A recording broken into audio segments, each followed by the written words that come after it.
Karibu tena. Maafisa wa polisi walikuwa hawajavalia sare rasmi na ambao walikuwa wamevaa barakoa wamepekua nyumba ya Gavana George Natembeya katika mtaa wa Milimani huko Kitale, kaunti ya Trans Nzoia.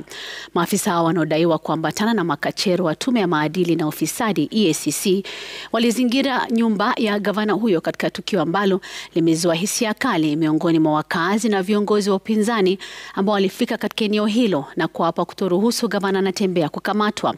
Kinara wa chama cha PK Eugene Wamalwa pia alikuwa miongoni mwa viongozi waliofika hapo kuonyesha umoja wao.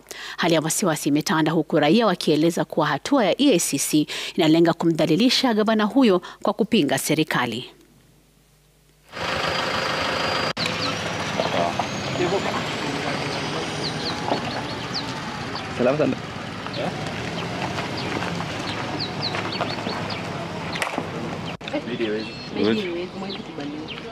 Wamesema hivyo.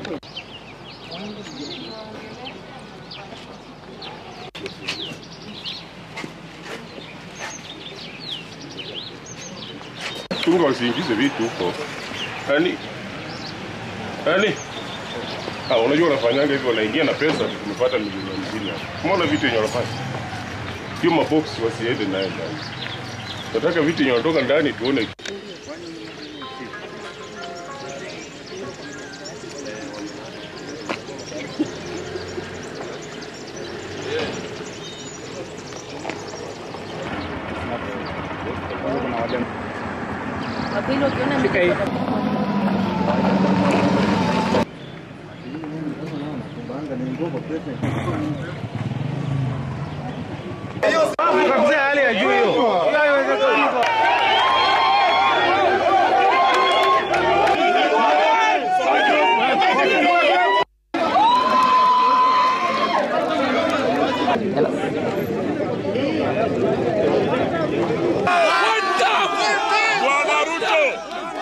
Nataka nikueleze, hatutakubali harassment ya upinzani, intimidation ya upinzani, kuweaponize our justice system kisiasa.